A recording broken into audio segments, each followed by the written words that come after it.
Hey, good afternoon, YouTube. Welcome back to the channel. Today was a pretty good day. The market's up over 300 billion again. I think Bitcoin's getting pretty close to 12,000. I think we're like high 11s, I think, right now. And XRP is like 32.3 or 4 cents last time I checked. So a little bit better than the end of last week, but nothing significant. It's like half a cent higher than it was last week. But we did have a conference, or I'll just call it a conference today. The Federal Reserve banks are implementing a system called FedNow that is going to have 24/7, 365 payment abilities. So they're basically advertising like instant payments, like liquidity, interoperability, all these things that are all XRP Ripple keywords. The Federal Reserve is implementing. So from what I understand, all of the banks will be using this system by 2023, early 2024.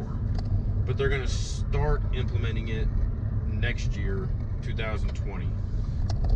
I think it's one of those things they're going to roll out in phases. I'm assuming they'll do like higher tiered banks first and then like kind of go down tiers. But they want to hit those bigger banks first is what I would assume. And that is significant. That is extremely huge. Now, they never said Ripple and they never said XRP, but I'm going to read you a tweet that someone from Ripple tweeted out. It's Dillabrao at DILIPRAO. It said, "Great move. FedNow will drive transformation to real-time payments infrastructure around the world, both domestic and cross-border." And he tagged Ripple, says Ripple Mission IOV, or Internet of Value. So I don't know if he was supposed to tag Ripple in that, or it is an oversight, or it just doesn't mean anything. But everything that we've been talking about for the last few months is kind of leading to this, where Ripple has been involved in all these high-level talks with Federal Reserve banks, with central banks in Europe, and they're on the board for the Faster Payments Task Force. Ripple is. So how big of a stretch is it to assume that Ripple and XRP is going to be used for this FedNow system? I don't think it's a stretch at all, personally. I think I'm kind of just waiting for Ripple to come out and some kind of press release and confirm it. That's really all I'm waiting for. And they haven't said anything denying any involvement, and they have been getting tagged all over Twitter. So they know people are wondering, and they haven't denied any rumors yet. And sometimes not denying is an admission. And I'm not going to say that that's what they're doing right now, but I do believe that will come out, and that is what's going on.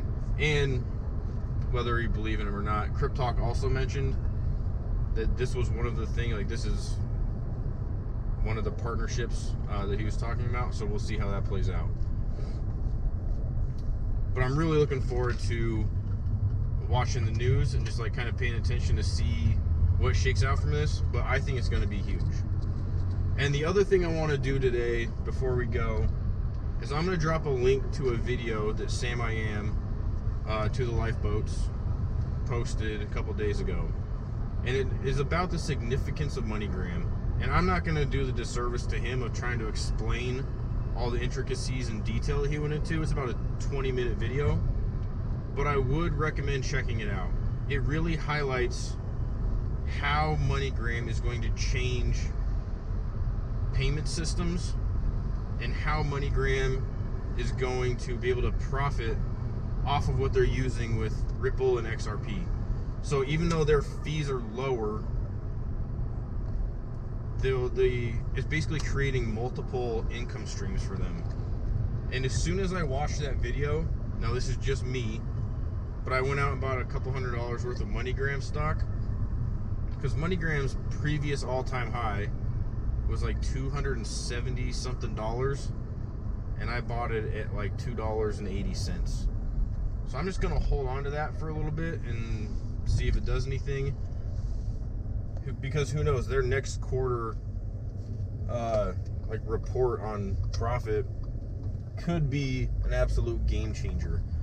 But I'm going to drop a link to his video. I definitely recommend, if you guys are interested in XRP and MoneyGram and all this stuff, which I assume you are, if you haven't seen that video, I would go watch it. It's really interesting. He goes into a lot of detail. I actually enjoyed listening to it. I mean, 20 minutes went by pretty quick, and I was like, oh man, shit, that's pretty eye-opening to me. So I'm going to leave you guys with that. I wish I had more money to go buy some more XRP. Right now I don't. It is what it is. I got some other stuff going on that I got to do, and I used that. I used Robinhood to buy that MoneyGram stock, because I had like $100 worth of like Dogecoin or whatever on there, and I basically transferred that. I sold all that because I don't know why I bought that in the first place, but I sold all that, bought MoneyGram, and we'll see how that plays out. So yeah, I'm super excited. I think things are starting to pick up, and I think it's all good for XRP and Ripple.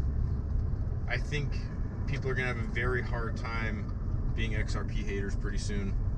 Unless they just, like, it's one of those things, they hate us because they ain't us. They might be hating because they didn't buy it at 30 cents like we did. They're going to have to buy it at like $5, $10, $20. That's just my opinion. But I'm going to leave you guys with that. I hope you guys all had a great weekend, and hope you have a great week. I'll catch you tomorrow. See ya.